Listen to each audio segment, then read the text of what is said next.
जय श्री राधा कृष्ण। अभी तक हमने श्री चित्रकेतु जी तक देखे हरिवल्लभ भक्तों में। आज जो है वो है गजग्राह। सबने पढ़ी होगी ना गजग्राह की कथा। तो महर्षि अगस्त्य के शाप से जो पांड्य नरेश महाराज इंद्रद्युम्न को गजयोनि और तथा देवल ऋषि के शाप से गंधर्व श्रेष्ठ हुहु को ग्राह की योनि में जन्म लेना पड़ा था। गजराज और ग्राह की कहानी जो है वो कथा आती है, वो सबको ही मेरे ख्याल से पता होगी, वैष्णव जो भी हैं।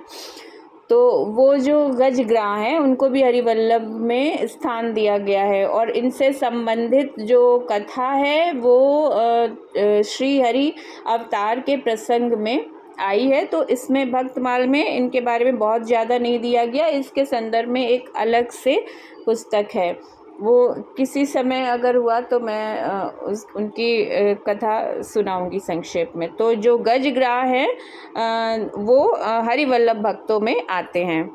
फिर हैं भक्त पांडव। हरिवल्लभ भक्तों में अब इनके बाद पांडवों को भी हरिवल्लभ भक्तों में स्थान दिया गया है। इसमें एक संस्कृत में श्लोक है, धर्मो विवर्धति युधिष्ठिर कीर्तनेन पापम प्रणश्यति व्रकोदर कीर्तनेन शत्रु विनश्यति धनंजय कीर्तनेन माद्री सुतो कथयताम न भवन्ति रोगाः। जैसे शरीर में 5 प्राण होते हैं ना, वैसे ही महाराज पांडु के 5 पुत्र हुए। कुंती देवी के द्वारा धर्म, वायु तथा इंद्र के अंश से युधिष्ठिर, भीम और अर्जुन, और माद्री के गर्भ से अश्विनी कुमारों के अंश से नकुल और सहदेव। ये 5 भाई जन्म से ही धार्मिक, सत्यवादी और न्यायी थे। ये क्षमावान, सरल, दयालु और भगवान के परम भक्त थे। इनमें भी युधिष्ठिर तो साक्षात धर्म के अवतार ही थे और ये सब धर्मराज युधिष्ठिर के ही वंश में रहकर उन्हीं के अनुकूल चलते थे।